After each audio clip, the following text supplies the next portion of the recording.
OTI, the Out of the Industry podcast. It is a new year, a new season, and we have a great episode for you guys for those who are trying to achieve being home buyers this year, if that's one of your resolutions. Like most millennials and Gen Z, myself included, we kind of have lost collectively hope in actually being home buyers.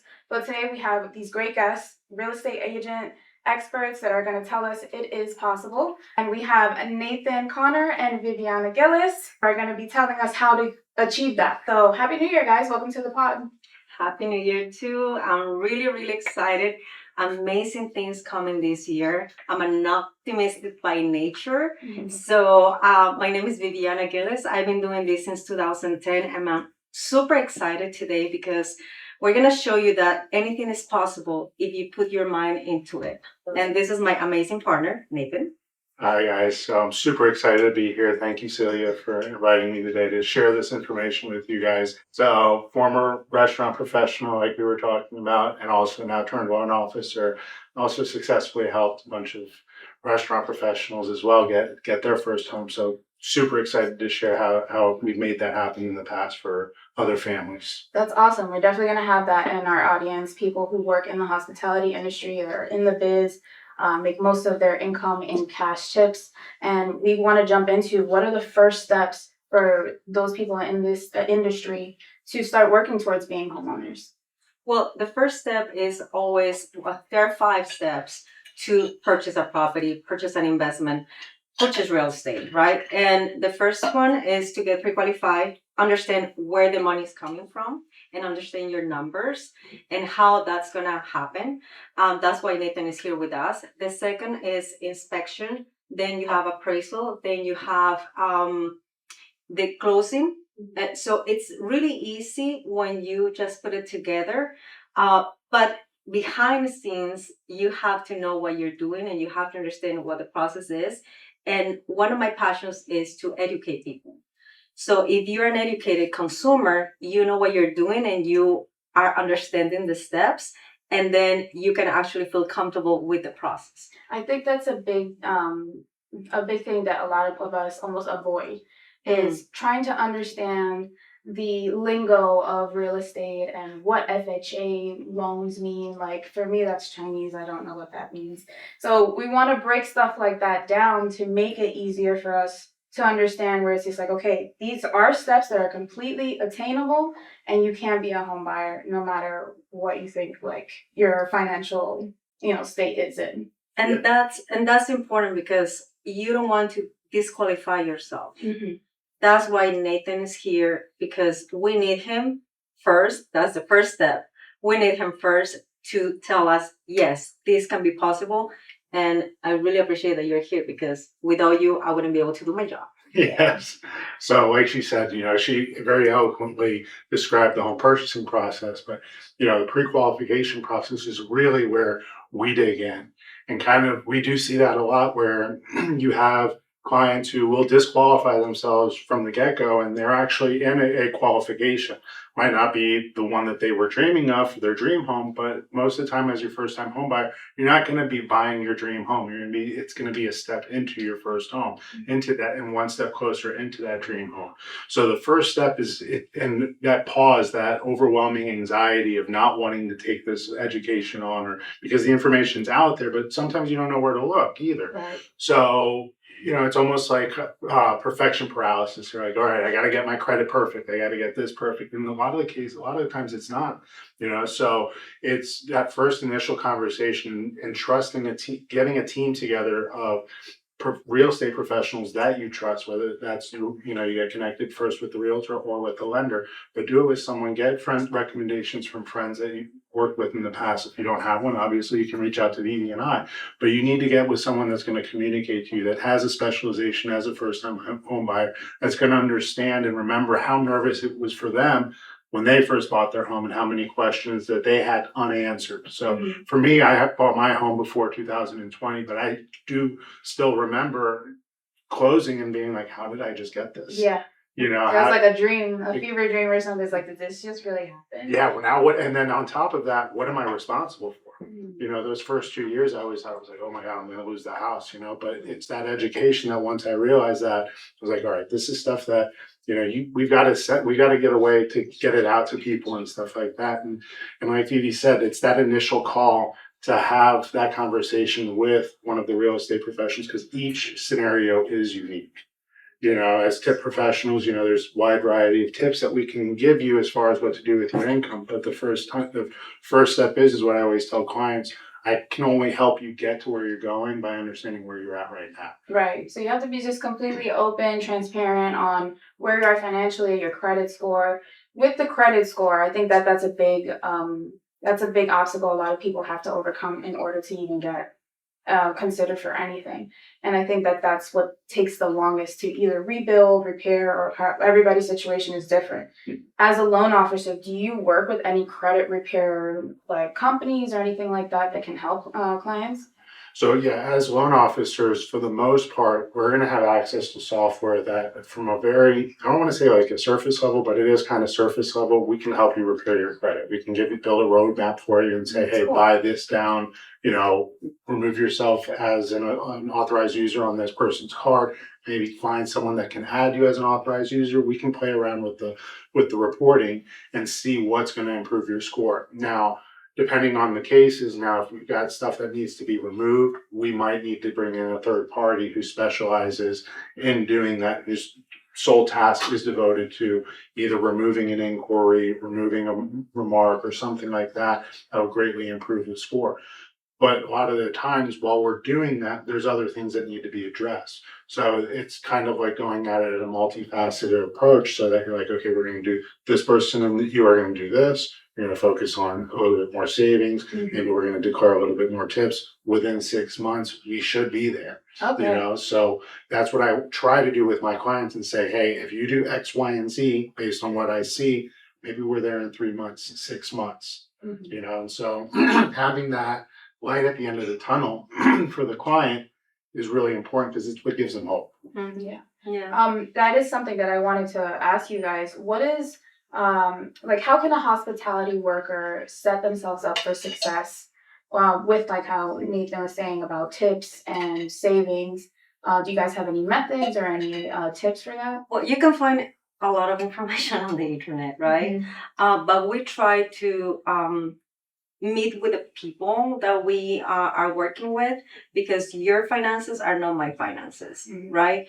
You might be a W-2, right? You get a salary. And that's why it's like going to the doctor, right? You want to go to the doctor, you want to get diagnosis, so you know what the vitamins, the antibiotics that you have to take in order to actually get better. So the first thing that we need to do is call the lender. That way we can plan and structure a plan specifically for you. You might need to work on your student loans. You might need to do, I don't know, file certain letters for the collections that you have, right?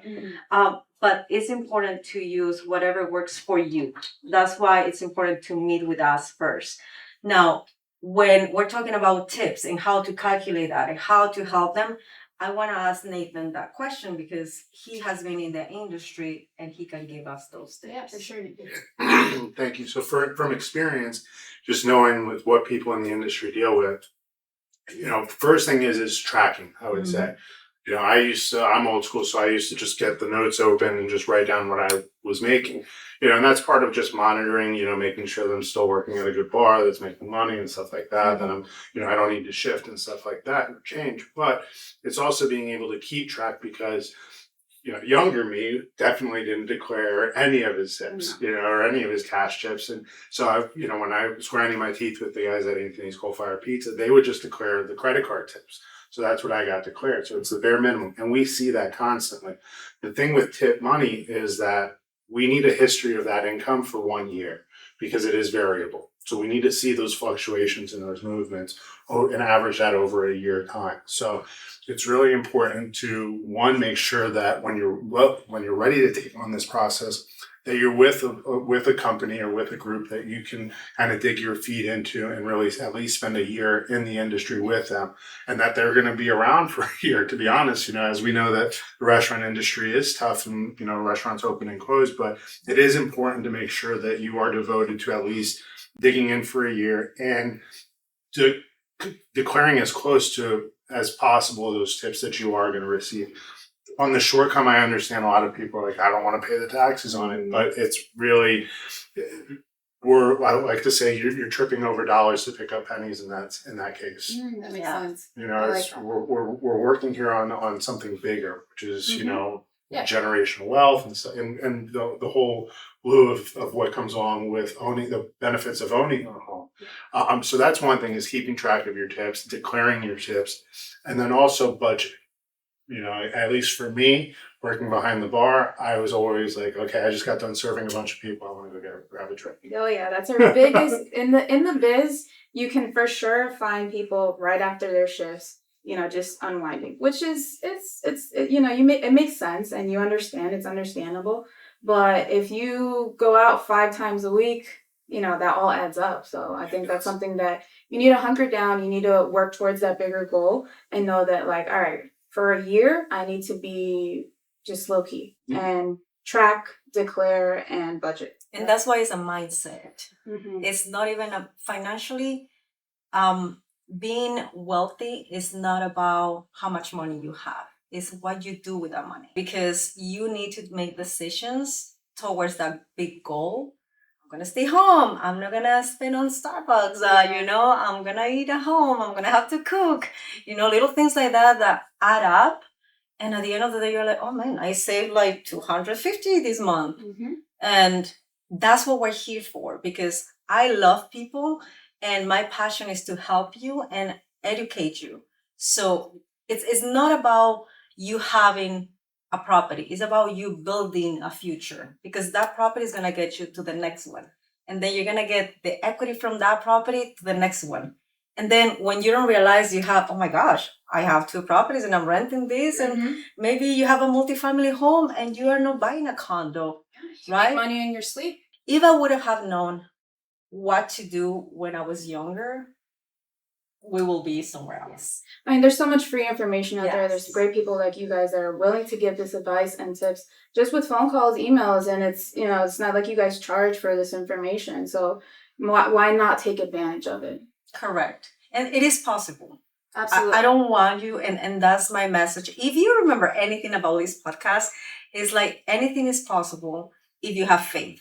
Absolutely. You have to believe that you can do it, but you need discipline too. Yes. You have to do your part, and we will do our part. We will make it happen. Mm-hmm. I do want to talk about some tips. We were talking about methods for saving money. One of them was the envelope box method that I'm actually currently doing right now. You just get a box of envelopes, number them 1 through 100. And what I've been doing is with my cash tips, my 1s and my 5s go into the box. And that can be anywhere from $50, $35, and I just put it in their according envelopes. So the one that's labeled 50, I put 51s in it if I have it, and everything else goes to like bills. So that's been a great way. Also, a tip calculator, a tip tracker. There's so many free apps out there for in the biz people that they can use that to help track their tips and know where their money's going or how they're spending as well. Do you guys have any other methods for saving? A version of the envelope method or the envelope box method would be the envelope method.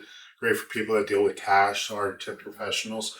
That is just figuring out all of your expenses, using each envelope for each one of those monthly expenses, paying each envelope each month, and then once you've used up the money in that envelope, you've used up your budget for that particular envelope that month, whether that's eating out, whether that's groceries, whatever that might be.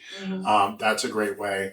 And obviously, you know, you have your budgeting tools, but the main thing is really when it comes to budgeting is just understanding what you are spending. So one thing that I've seen a few people doing, like kind of tagging on to the dry January, is a no spend January. Which is a great way of just really cutting out all wants, just strictly needs. So your utilities, food, groceries, no going out to eat. And that's really a great way of dialing in of like, hey, if it hit the fan today, what do I need to live to survive on? And then from there, that's, you know, if you're a borrower that comes to me or a client that comes to me, you already know what's the bare minimum you live off of. That's a huge step forward. Because now we're dealing with someone who understands their finances and understands more or less their limits. like she said, it's a mindset thing. Once you've adopted that kind of mindset, then it's huge. So figuring out the budget and then either an app or, an envelope method, something like that, but just doing it will get you started and you'll start looking up. It's accountability as well. Making sure that you're staying on track and that you're in that mindset. You have to force yourself to have that willpower. It's like, I don't really need to go out for a drink tonight, or I don't really need to spend $10 on Starbucks, every 2 days, because that, like we said, it adds up. One more tip that I would throw in there, because we do, a lot of the times I see a lot of clients justifying these purchases for themselves because we do work hard. The restaurant people work hard is the vehicle. So I would say that try to at least wait until after you buy the home to go ahead and splurge on the Lexus or the large car payment.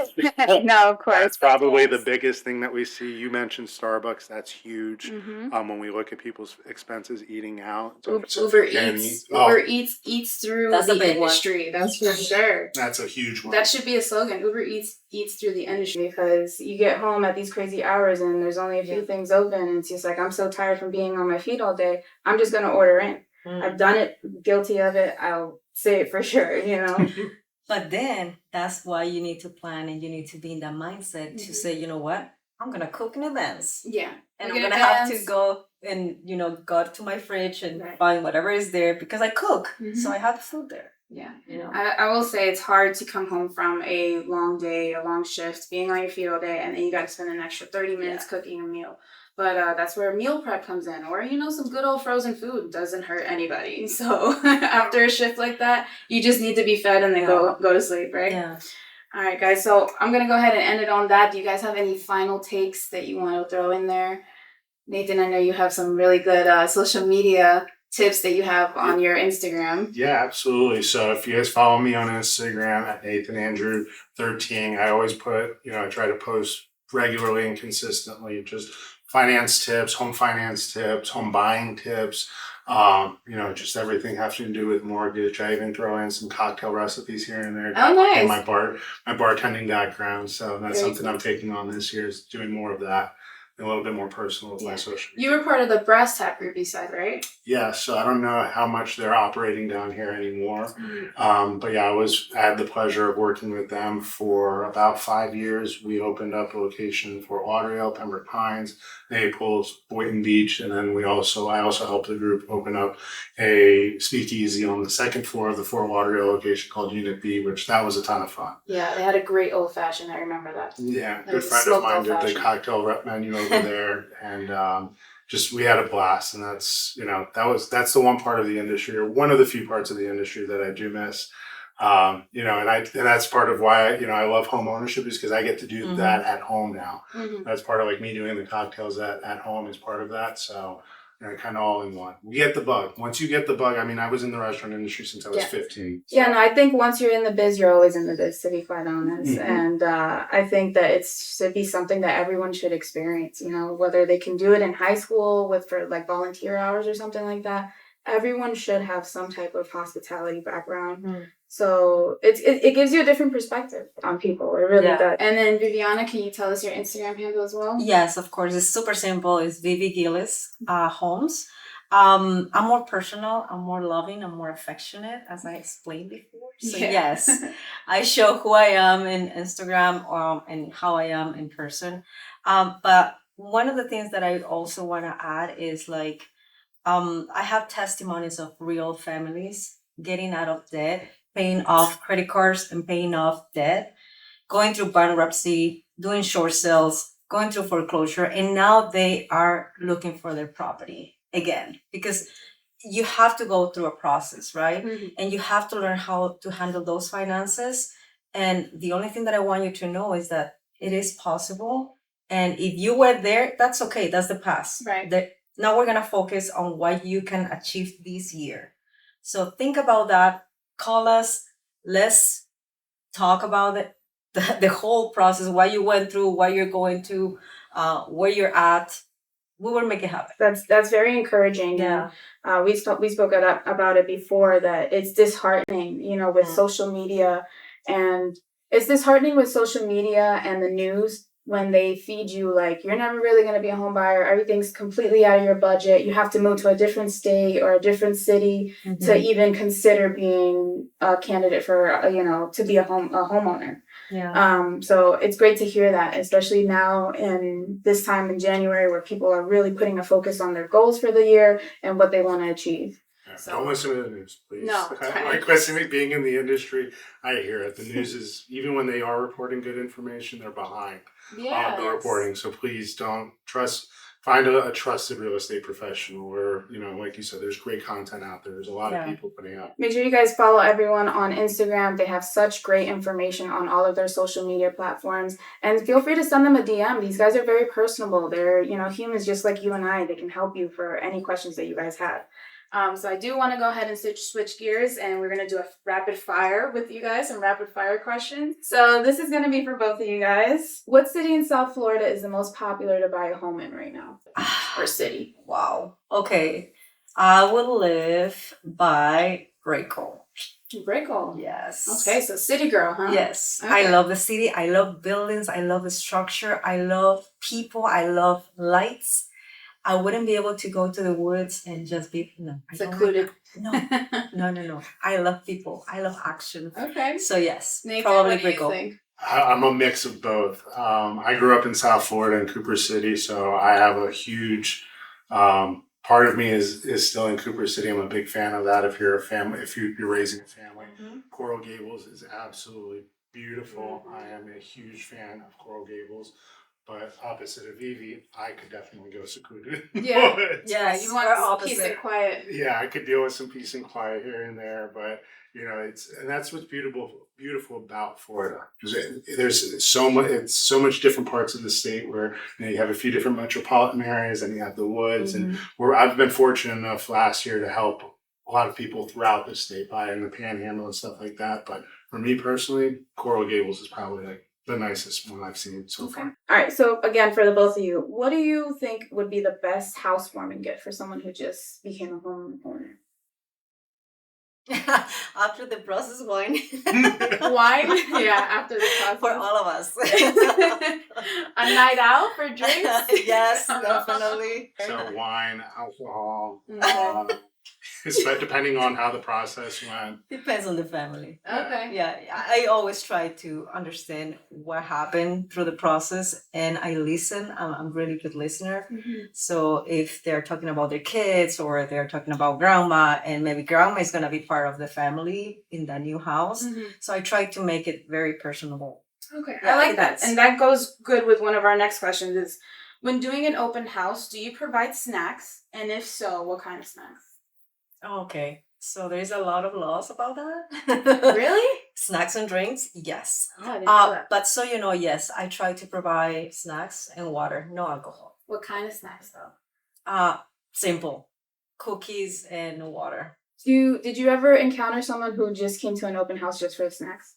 Oh, all the time. Seriously? Kids, families, they just grab They the just snacks walk in, and grab snacks, okay, and walk everything's out? gone. Yes. Oh, really? Oh, It was the for sure. neighbors? The neighbors are like going to be your number one going through, Yes. checking out, oh, what did they do here? Yeah, That's so brazen. Like, oh, they have an open house next door. I'm going to go in and just steal the snacks. Yeah. All right. And then my last question is, do you think you ever sold a haunted house? So the seller doesn't have to disclose what happened in the property. So you understand. If you're a seller, you can trust your realtor, and please be honest with your realtor so your realtor can work with you and help you out. We are your attorneys. Please talk to us. But they are not obligated to disclose what happened in the property. So that seller explained to me that someone was killed in that property. It was a condo. Yes. Okay. So do you don't have to disclose that. You don't have to disclose that. Do you believe in haunted homes? Do you think that that's a thing, that spirits stay in a home? I do believe there is energy. So I do believe in that. Yes. Okay. Nathan, have you ever come across like something like that where you heard about a haunted house or anything? Funny enough, yeah, I did. We see a lot of things here. Late last year, I actually had clients going out looking at homes, and I called the realtor because I knew she was out looking at with them. I was like, hey, how's it going? Do you guys have any numbers you want me to run really quick? I'm wrapping up here. She's like, I'm getting my windshield replaced. I was like, what? She's like, yeah, we just looked at this house, super awkward. She thought it was haunted, but when they came out, I guess when she was driving, the windshield just cracked. Nothing had fallen on it. Nothing. And she said something else had happened there. It was just a lot of weird vibes. So Weird energy inside weird the house. energy, yes. To go with what Vivi said, and yeah, I definitely believe that the homes, because we spend so much time in them, definitely hold on to an energy. But I do believe you can also change that energy too. Definitely. You can. So So is a haunted house cheaper? I gotta ask. I just. if you don't get it for cheaper, I would say you're not working with the right realtor. Oh, okay. I was gonna say you gotta give me a deal here or something. Besides, there are some haunted houses that can be more expensive because of what happened there. If you see Hollywood and places like that, they really want this property because something happened there, right? Mm-hmm. With famous people, you know how it is. That's But interesting. to answer your question as well, we see a lot of things every single day. As long as you never came across like a squatter in a house, have you? Because I've heard some crazy stories about the squatters. No, I haven't seen anything like that. And, fortunately, we're in a state where they do have, they're making Yes. progressive laws to protect Correct. the true cases of squatters, not, someone that's, in a bad situation, but a squatting situation. So, Well, let's not let that, divert anybody from buying a home or anything. It's still, you can still change your energy. You can still buy a home and don't worry about, dead cats or anything like that. We'll clean it up before, right? Before you move squatter in. vendors make great contact. The sheriff's office will get them out down here in Yes. 1 day, 2 days? Yes. Yeah. Quick. Max 3 days. Yeah. Well, thank you so much, guys. It was an absolute pleasure having you. And for all this free information, for all those people that are trying to achieve this goal of being home buyers and homeowners, I really want to thank you guys for having us and having us in your offices. And I wish you guys a happy and prosperous new year. Thank you again. Thank you. Thanks for joining us, guys. To support this podcast, make sure you subscribe, hit that like button, and don't forget the little bell. Also, these guys are all over social media. Make sure you guys follow them, and we'll see you next time. Thank you. Good job, guys. How we looking? Nice. We good? Good? All right. Pretty good.